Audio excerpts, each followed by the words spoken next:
Ladies and gentlemen, I don't get to say this often, but making his triumphant return to the Farzy Show, ESPN's own, Temple's own, Kevin Negandhi. What's up, Kevin? What's up, Mark? How you doing? We've had better nights. Unfortunately, this was one of those where you go back and you're just like, what could have been. And I feel like what could have been is often used. That phrase is often used when we talk about Joel Embiid's career in Philly. And a lot of that, especially the last couple of years, have nothing to do with Joel Embiid's performance on the court. Mm-hmm. Certainly. And when I say you make your triumphant return, you, of course, were our first ever guest on the Farzy Show. So when I originally booked you to come on, I thought it would be a celebratory thing, not to have the first guest again back, but that the Sixers would win Game 6 and force yet another Game 7. Now, we're recording this right after that game, after that fateful Game 6, which at the time we're airing this last night. It looked to me like, obviously, with Joel Embiid being the way he was, not close to 100%, James Harden, I don't know what that was, not having a good bench. It seemed to me that the Heat were going to be the better team in this series, certainly with Joel Embiid and his health taking the hit that it did. But when it came to effort in these last two games, that too seemed like it was not matched. Certainly not shooting-wise and certainly not rebounding-wise. Overall effort, I can't believe what I just saw from these last two Sixers games. I can't explain Game 5, especially being in attendance for Game 4. Game 5 was inexplicable because here's the thing. They gave us those moments as well in the previous series and they've done this during the regular season where nothing makes sense. Mm-hmm. And you sit there and you're like, I don't understand what's going on.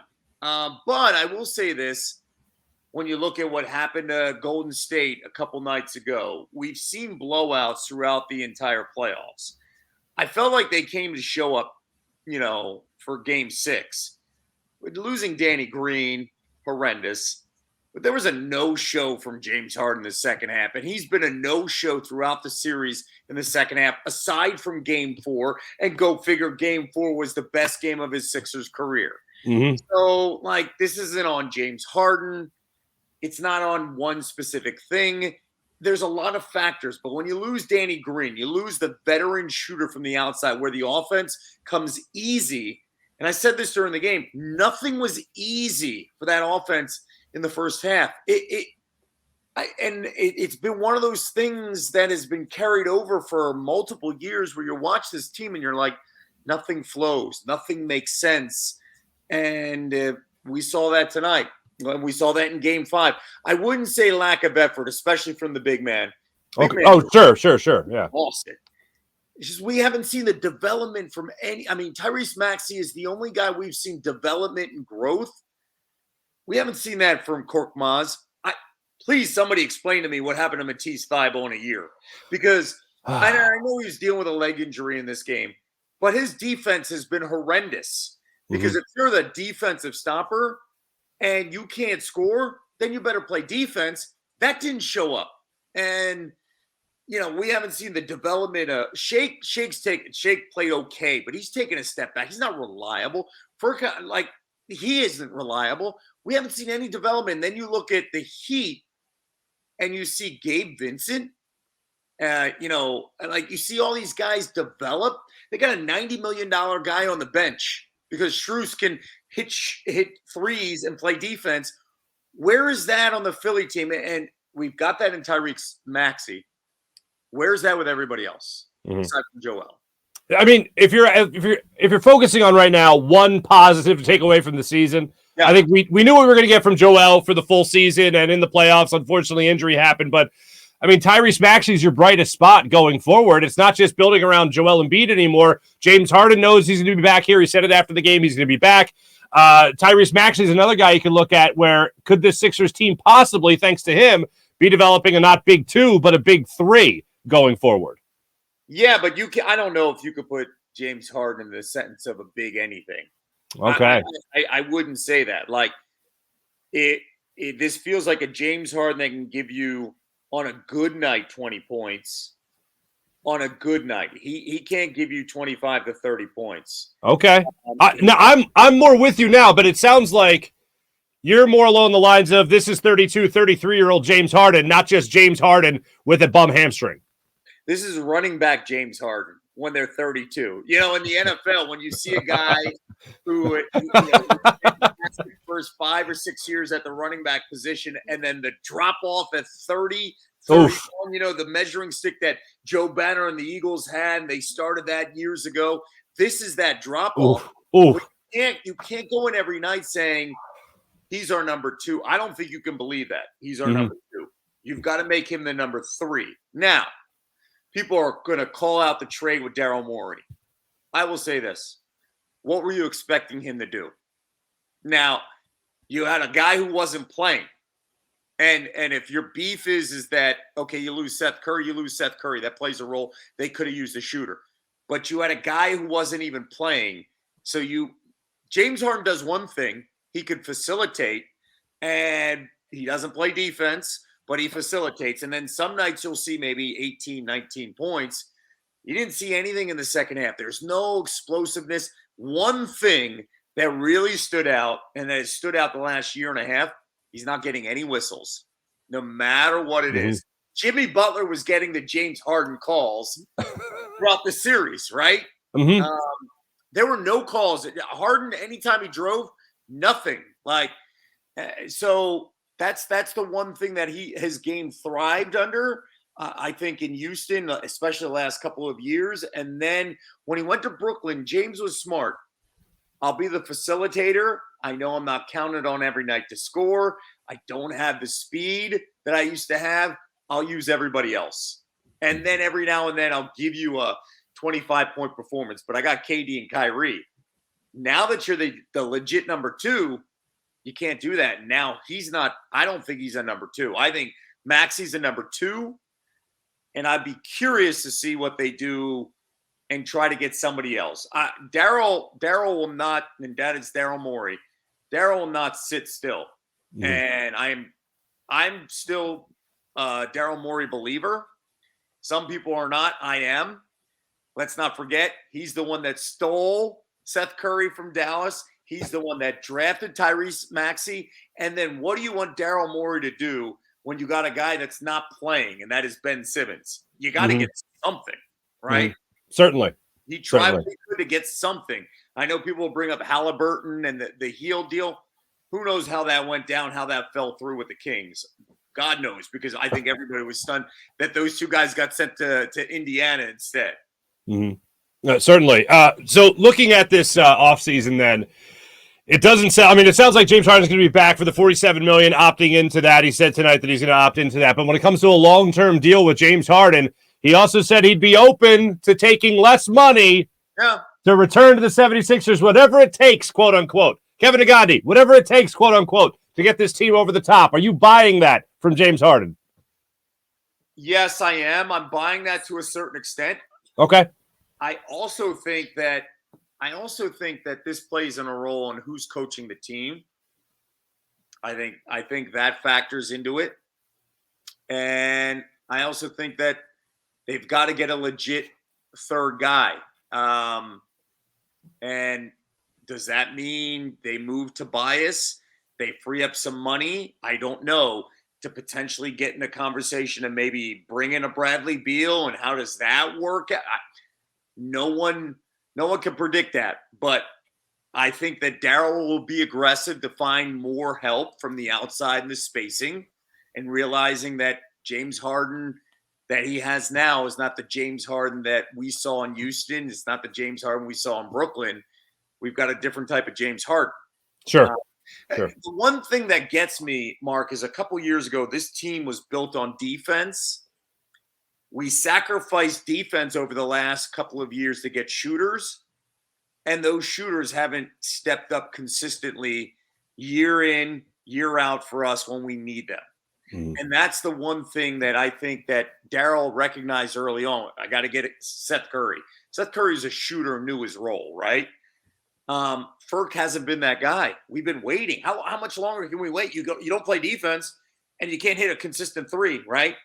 I can't explain Shake because there's certain times Shake is so hot and cold because of the confidence level. Mhm. Niang, we know who Niang is. I actually like Niang because he's gritty. He's not afraid to miss. Yeah. He's a veteran guy. But if you're expecting more from Niang, like more than 20 minutes, you're going to get exposed. Yeah. Green showed you. If Danny Green's healthy, this team can stay in games. I mean, shoot, look at the Hawks series. We have him in last year. I think we're talking about a different situation. Mm-hmm. Absolutely. You mentioned something about James Harden. I just want to put a bow in that conversation real quick. But you mentioned James Harden when he originally went to Brooklyn, played more of the facilitator role. He had guys to facilitate too, of course. Can he become a guy that's more along the lines of Chris Paul in terms of concentrating on facilitating, making sure you're setting up your teammates? Forget about trying to blow by anybody. Set up your teammates and try to hit that three occasionally. Can he downshift that game, that mentality, his approach to the game that much to just worry about being more the prototypical point guard? I think he can. I don't know. Like when you talk about getting long-term money, you're going to say all the right things, right? Sure, yeah. The one thing that I think the whole city is going to be like, I just don't understand, is you're in an elimination game. You have a history and a reputation of not showing up in that elimination game. How do you just take 2 shots in the second half when your team desperately needs you? Mm-hmm. Go down, and this city knows if you're going to go down fighting and swinging. Listen, if we were looking at a situation where we wanted our second starter to just take 2 shots, we had that last year. Where did that get us? Right. Right? Yeah. It got us to a lot of controversy. And a lot of drama and eventually a trade. We don't need the number 2 guy supposedly taking 2 shots in the second half of an elimination game when Joel needs the help because he's just absolutely exhausted and on fumes in the final 2 quarters. One of the things that was brought up after the game was the offense that the Sixers were running, and that's one of the reasons James Harden didn't get more shots off. He said after the game, and I quote, the ball just didn't come back to me. So he was alluding to the way the offense was run. He said, we ran our offense. The ball just didn't come back to me. So that makes me focus on Doc Rivers. I wasn't convinced next year was guaranteed for Doc Rivers. Do you think next year Doc Rivers will be the head coach again of the 76ers? I don't think he'll be back. Yeah. And I don't think it's like a one-sided decision. And this is not with inside information. Mm-hmm. I think it'll be a clean break. They move on. And Morey gets the guy that he thinks fits the system. I do have some fear that if it's Mike D'Antoni. Oh, yeah. I honestly don't think it's going to be Mike D'Antoni. I'm gonna just wish that into existence that it's not Mike D'Antoni. You got some guys here on the bench that I think would do a decent job. I think Sam Cassell's right there for you. Dan Burke's right there for you. You got some talent. Dave Yeager's right there for you. You got some talent on this bench coaching next to Doc. And a lot of those guys were linked to rumors of being head coaches elsewhere, but chose to stay on Doc's staff or at least join Doc's staff. Sam Cassell deserves a shot. Right? He deserves a shot. Look at the growth of Tyrese Maxey. Look at the confidence. But I don't know. Like, I'd like to know the coaching philosophy if they move forward and the approach, because listen, you've got a lot of different parts here while the league continues to evolve, right? It's a spot-up shooting 3-point league. And look at the roster. Do you have your 2 main guys as spot-up 3-point shooters? Not anymore. Mm-hmm. Well, especially the guy that you're bringing back for $47 million. So I don't know, man. I just feel bad for Joel. Like it's extremely tough, especially when you look at that window. I was texting a bunch of guys afterwards, that window from 2015 to 2019, the year after they draft Joel, and every decision in that window, you're just like, oh, they would have done this. It would have led to this, would have led to this, every single decision. Mm-hmm. And it's not on Darryl's shoulders. Right. Because again, I think people Darryl drafted Tyrese Maxey in the 20s. Mm-hmm. And he brought Seth Curry. So we've got to kind of give him the ability to he didn't sign Tobias Harris. And I love Tobias. There's nothing wrong with Tobias. It's the contract that Tobias has, right? Sure. Because I thought Tobias did all he could in the first 2 rounds to make sure to prove his value. He was a steady force. It's a question now is, all right, well, Darryl, here we go. These are the parts. What are you going to do? What can you do? How can you make this all work? And then what's the decision at head coach? Sure. No, I agree with that. And to focus on that for a second, we were talking before I hit the old record button here. I don't know where you stood, but I can tell you this much. I was never a hinky-ite by any means. I never believed anybody should get a blank check of time to try to work something out. But I said, all right, I'll give this 3 seasons. It ended up being about 3.5 seasons in terms of just utter dreck, no good basketball. Then you finally saw Embiid play a little bit. He played 28 games. That was it. Then you saw the Colangelos take over. But basically now that, what was that? Oh, man. Yeah. So 9 seasons have gone by now. 9 seasons. We all know that there's no championships. There's no conference finals appearances. There's not even getting out of the Eastern Conference semifinals. Joel Embiid is the crown jewel. Looking back on it, what now? 3-4 different GMs have taken over? And a burner gate to go along with it. All we have to show for it is essentially, and 2 of the 3 number 1 overall picks are no longer here.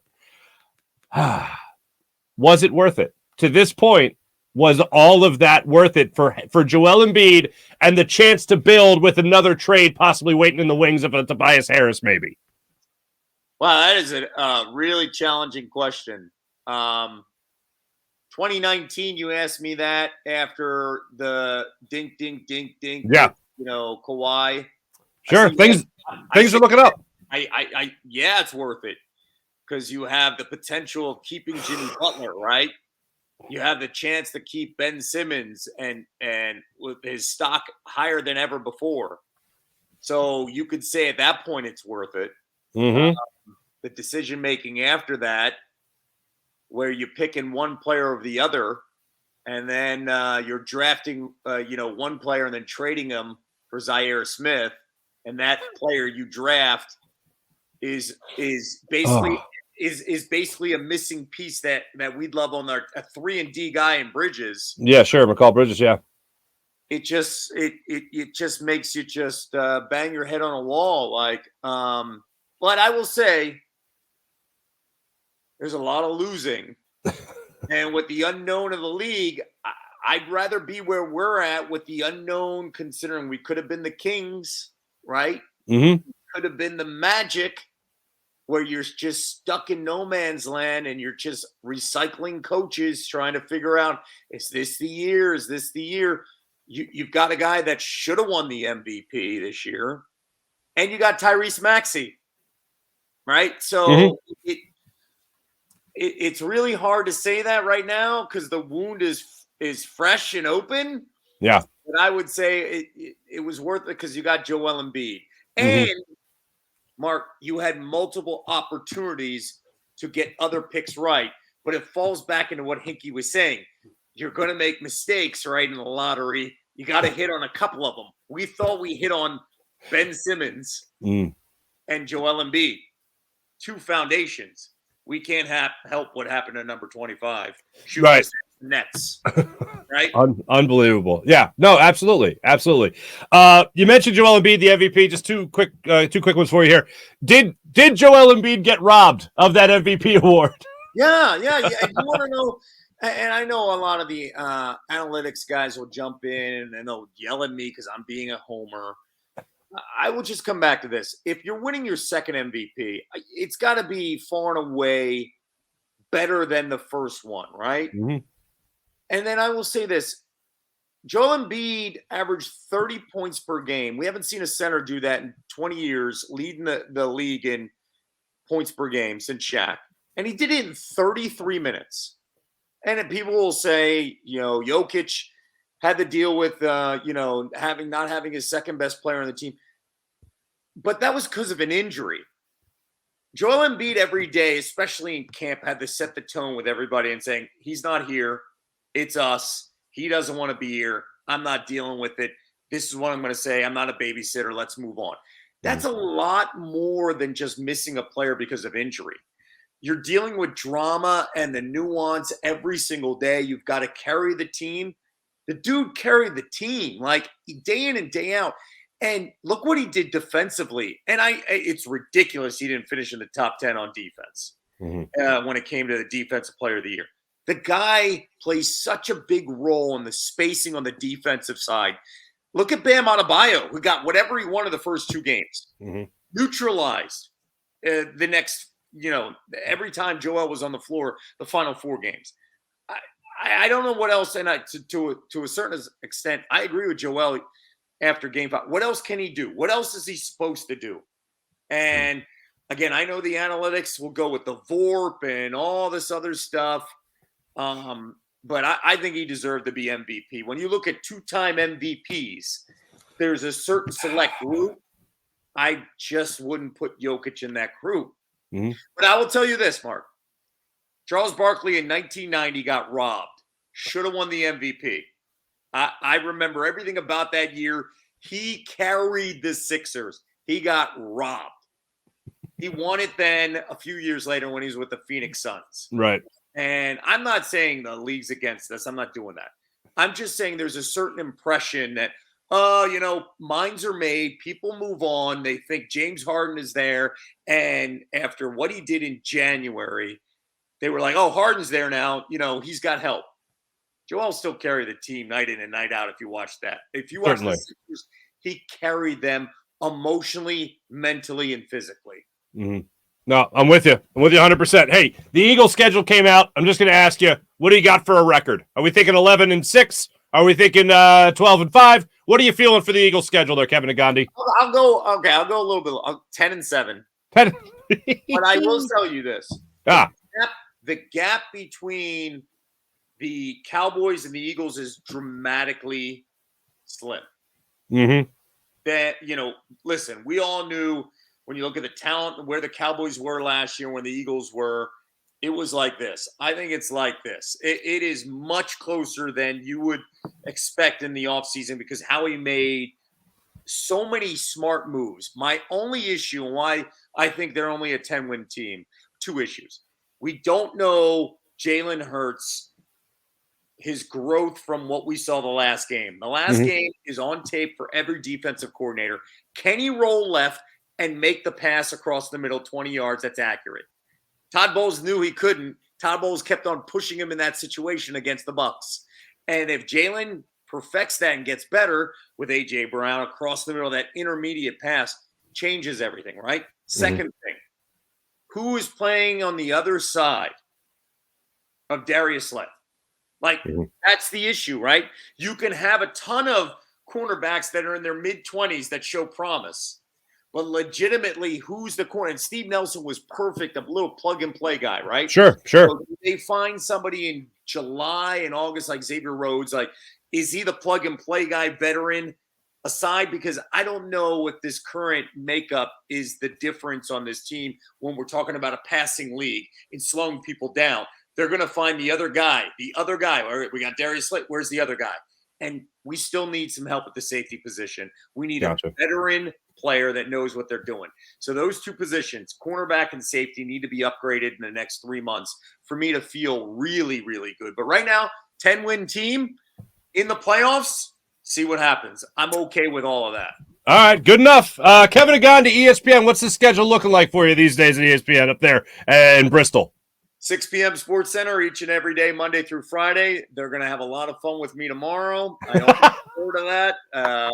My co-anchor, Elle Duncan, she's a Hawks fan, so I can I had to deal with it last year. I remember the banter, yes. Oh, gosh, yeah. And then I got a whole bunch of stuff this summer. I can't wait. Projects with Special Olympics, with the NBA Finals, with the NBA Draft that I can't wait for. So we'll see what happens, and let's just continue to have fun. Awesome. Kevin Negandhi, you're the man. Appreciate you. Even though the Sixers weren't triumphant, you were triumphant in coming back to the Farzy Show. Thank you so much, Kevin. Thank you. And listen, let's not forget this guy. Always and forever. There you go. The good doctor himself. Kevin Negandhi, great catching up with you as always. Hope to talk to you again down the line, my friend. Thanks. Be good, Mark. You too. Kevin Negandhi joining us on the Rothman Orthopaedics guest line.